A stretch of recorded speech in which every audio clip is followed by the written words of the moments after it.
ABC Columbia News at 11.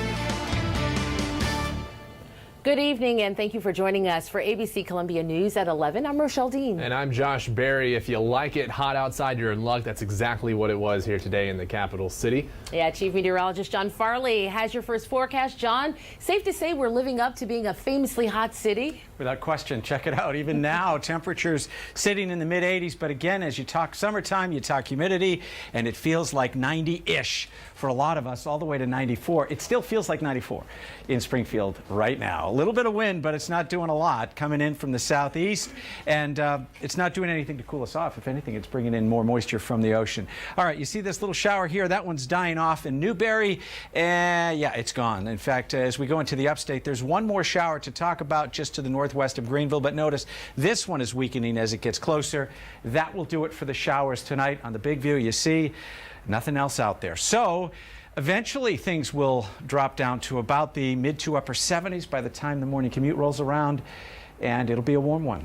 Plenty of sunshine tomorrow, and by tomorrow afternoon, once again, it'll be similar to today in that the temperatures will push triple digits, mid to upper 90s, throw the humidity on top of it, and it's feeling a lot warmer than that. All right, scattered showers maybe tomorrow. I'm not thinking there are going to be too many, if any. The weekend, a whole different story. The details on that in about 10 minutes. And if you can't take the heat, you can get out to one of the City of Columbia splash pads. The city wants to help you stay cool as temperatures continue rising. All of the locations open today and will remain open weekly. For a complete list of locations and times, you can go to our website, abccolumbia.com. New tonight, a person of interest in the disappearance of 4 Pennsylvania men has now confessed to having participated in their murders.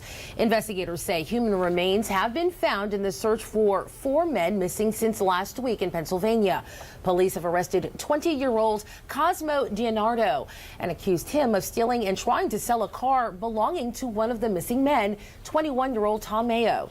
Mayo's car was found on a property belonging to DiNardo's parents. The body of one of the missing men, 19-year-old Dean Fianacharo, was found in a deep grave on that same property. Officials say they found other human remains in a grave but have not yet identified them. And back here at home, the Irmo Police Department wants your help finding 3 people accused of shooting a man around 3 this morning.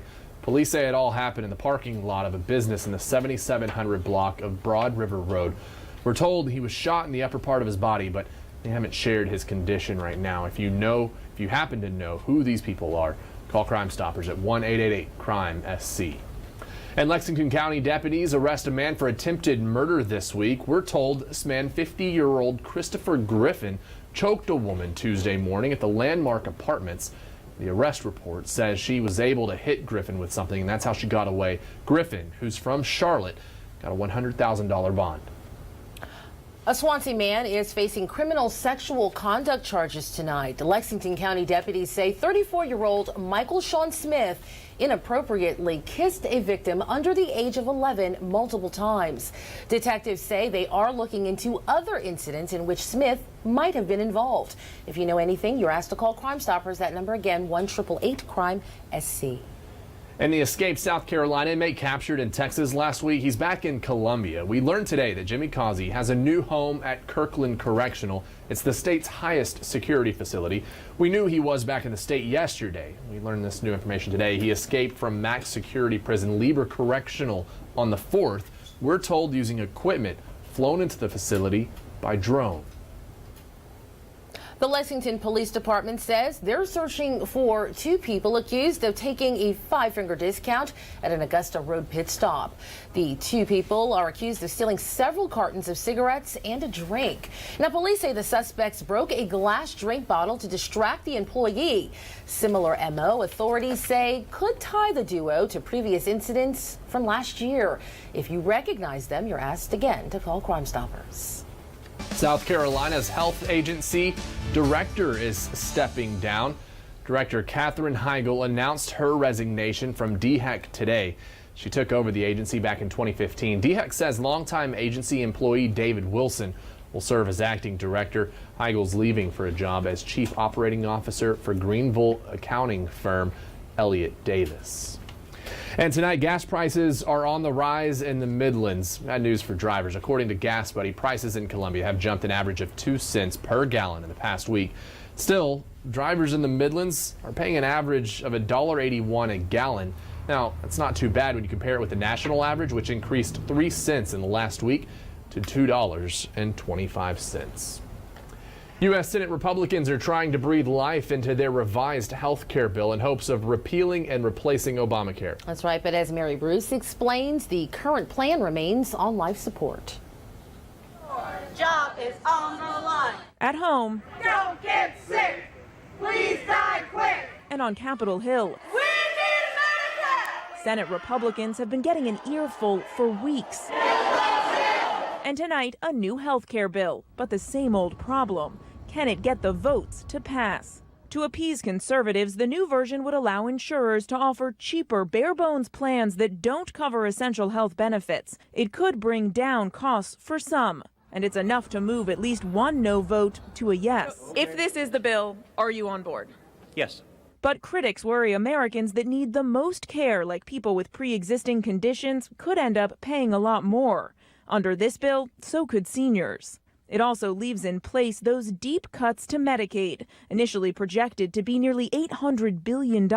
We're talking about the health infrastructure in rural America and some of our most vulnerable citizens. To try and sway other moderates, the new version keeps 2 Obamacare taxes on the wealthy, includes $70 billion that could be used to help reduce premiums, and adds $45 billion to fight the opioid epidemic. But right now, 2 Republicans say they're voting no. Just one more no vote would sink the bill. And President Trump is warning that can't happen. I will be very angry about it, and a lot of people will be very upset.